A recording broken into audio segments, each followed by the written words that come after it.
Back for episode 2 with Yay! the lovely ladies. So happy to be here with you gals.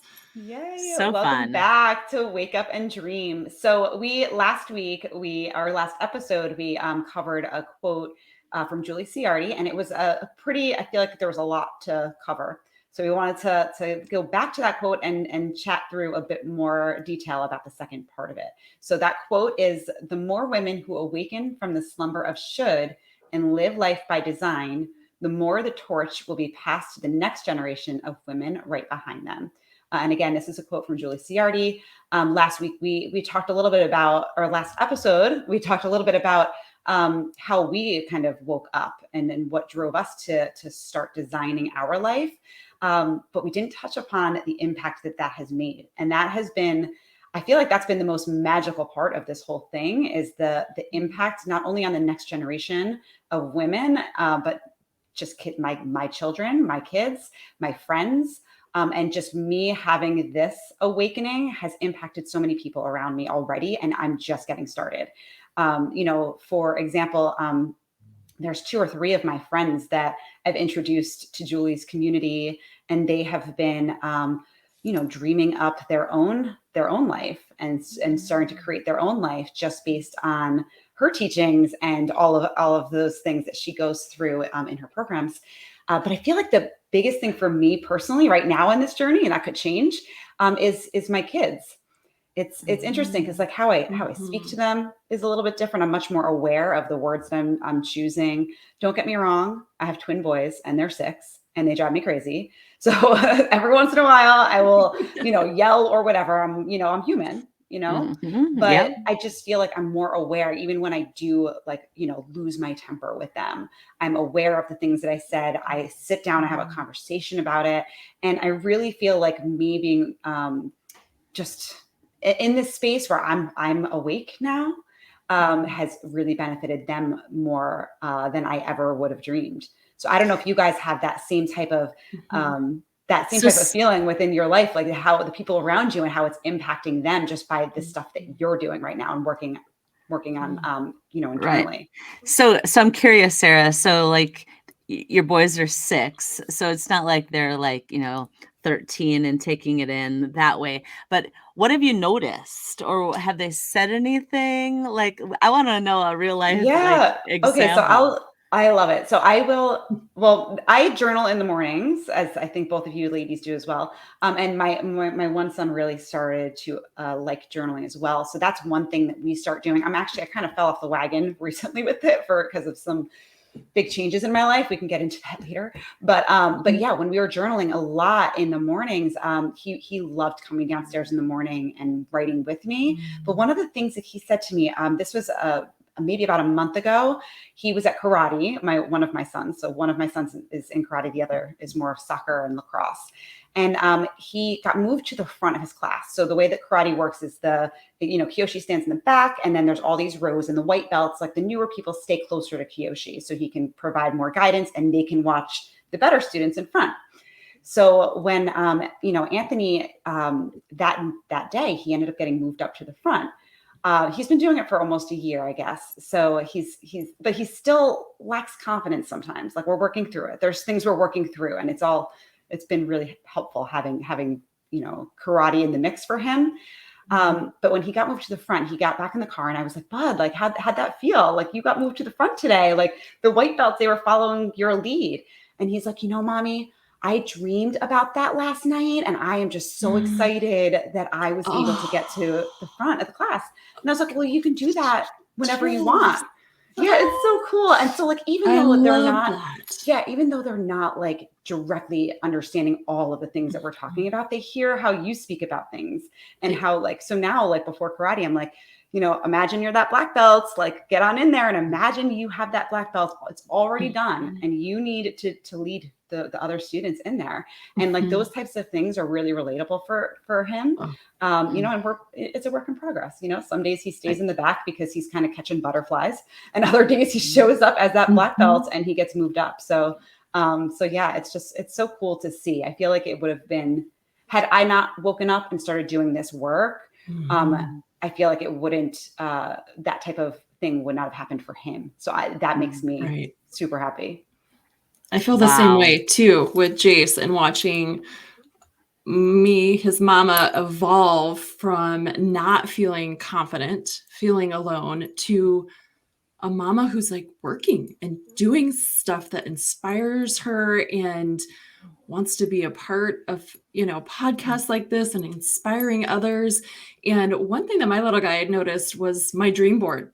I don't know how many of you ladies out there love to create a dream board every year, but he's looked at mine for well over 4 or 5 years now. And he's never really understood it till just this year. And he's created a dream board as well. And I feel like you don't really you do things because your coaches or your friends have encouraged you to do it to, blossom and wake up. But they are your little ones are watching too. So he's kind of created this dream board. We were driving the other day and he was talking about, that's so cute. Mom, what's the place called it was so cute. Where's the place called that when you look from an airplane, it looks like a palm tree? Where was that place? I'm like, Dubai, buddy? He's like, yes, I want that on my dream board because I want to go there someday. I want to have enough money to take you and Daddy to Dubai. And I was like, oh my gosh. And he has all these dreams. Can he add me and Lisa to that list? No kidding. Yes, you guys can come with. It's so fun.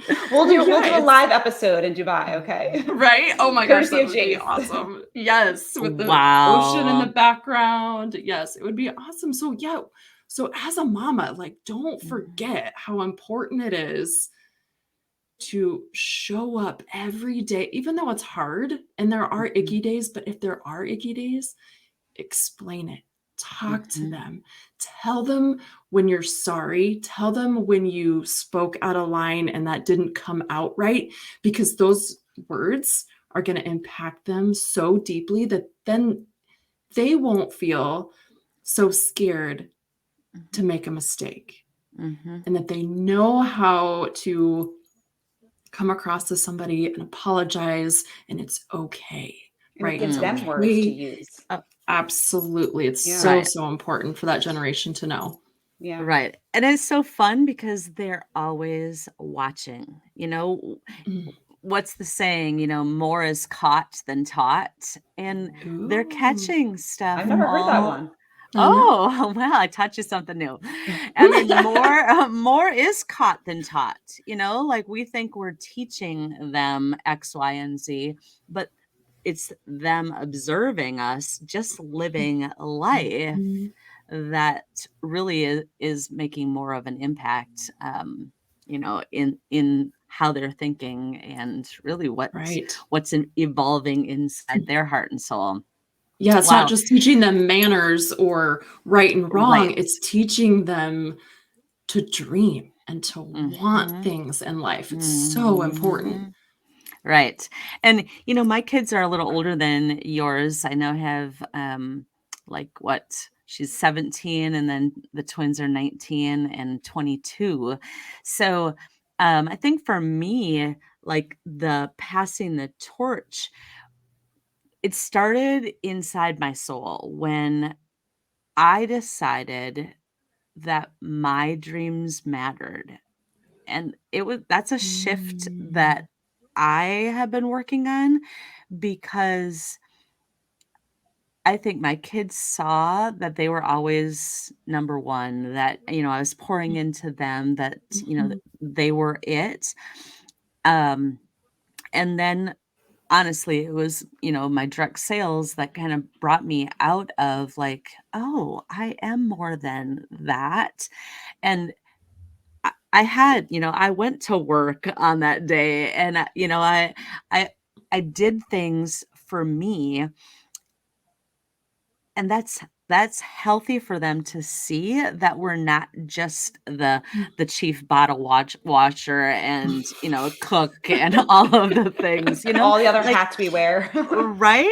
I mean, it's important for them to see that we have an identity outside of them. And 100%. Right? And that when we are pursuing the things that light us up, we're most happy, right? I mean, I have been happier in the last, even 3, 4, 5 years.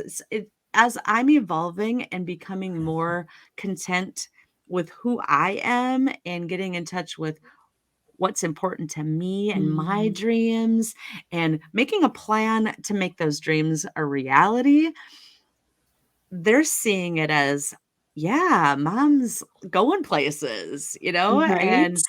and they don't vocalize it always, they're teens, but I know that they're catching it. I know that they're catching it, for sure. And I don't know about you gals, but it's bigger than our families, like Mhm. with my husband, I'll just like show up, and with him, like I have always, I I guess, I- it, what do I want to say? It's been a journey for me to again realize that I have value independent of all of my roles inside the house. Mhm. And so, um me owning that and stepping into that has been an adjustment for the other people Yeah. in the family, but it's Mhm. been good. It's been so good because he's been able to go, yeah, like, she's got it going on, right? Right, and which Yeah. is important because they wanna see you happy, they wanna see you going for more, like, they have a little hesitation because they're like, "Wait, what is she doing without me?" "How far is she gonna go?" But then if you we're all just going through the journey of life and Mhm, figuring it out, and if you talk to everybody in the family a little bit of the joy that you're creating and that you're feeling, it's mhm. so worth it.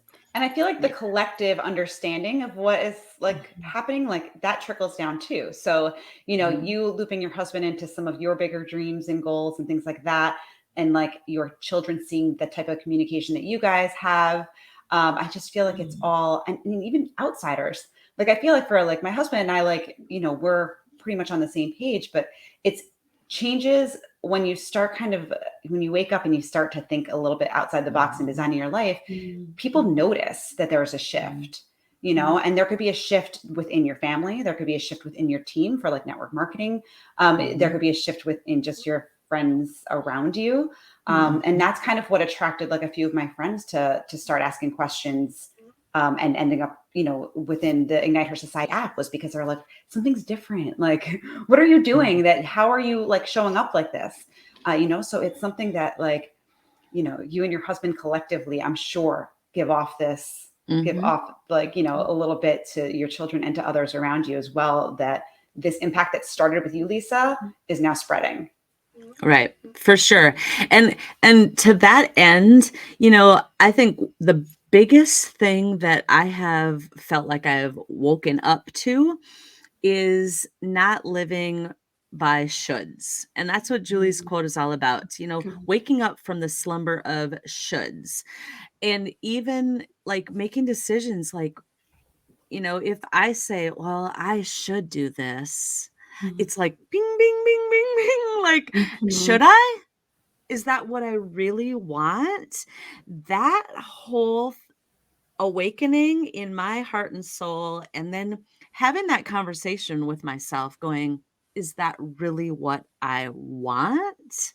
Has Mhm. been transformational for me because I think we're in a society of shoulds. Like it's all over the place.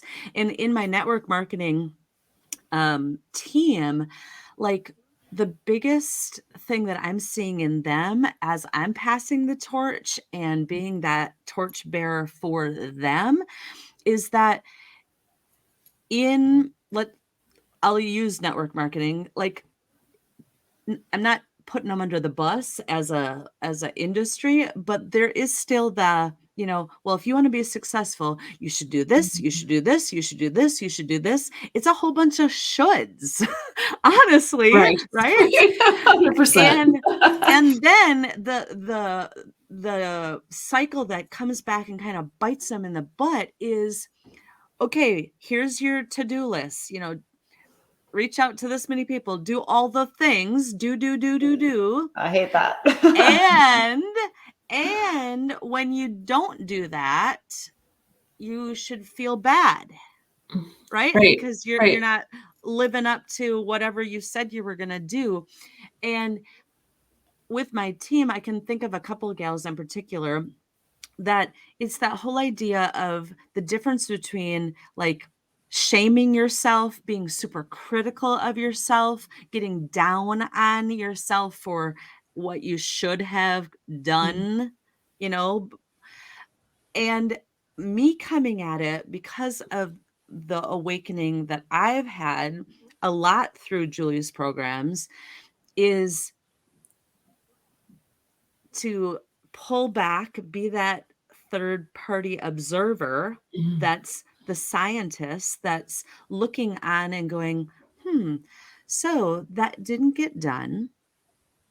Okay, why was that? And investigating and not shaming ourselves, because I think so much of success is thwarted because we go in that cycle of beating ourselves up for not being where we think we should be, instead of really embracing it and observing and going, you know what? Okay, I didn't do what I said I was going to do, but let's look at this. What was my thinking? What was going on in my mind that was really, either benefiting me or hindering me in that success journey?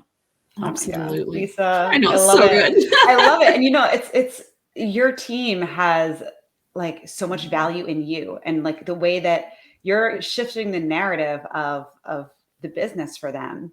So I just love that that's your approach and that you lead with that, because each person that you're discussing all of these things with, like you're leaving such an impact, Well, and helping them like start this business with integrity. And that's really incredible. I Well, absolutely I'm love that, creating Lisa. that like ripple effect too. And that's why I think it's so important to remember, like we say, to the next generation, but it doesn't necessarily have to be generational. It can just be from one woman to the next, right? So if you can just reach out and touch and inspire one, that woman has a cousin or a best friend or a sister who's gonna, like, it gives me chills saying it, because it's like, then they're gonna see the transformation by you reaching out and digging into yourself and seeing what would make, wake me up, what would get me out of bed every day.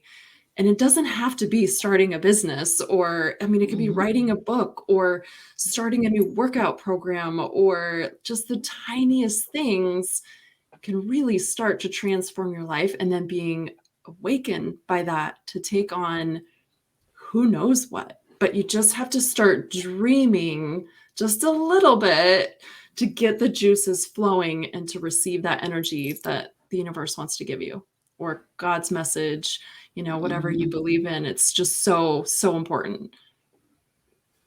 Definitely.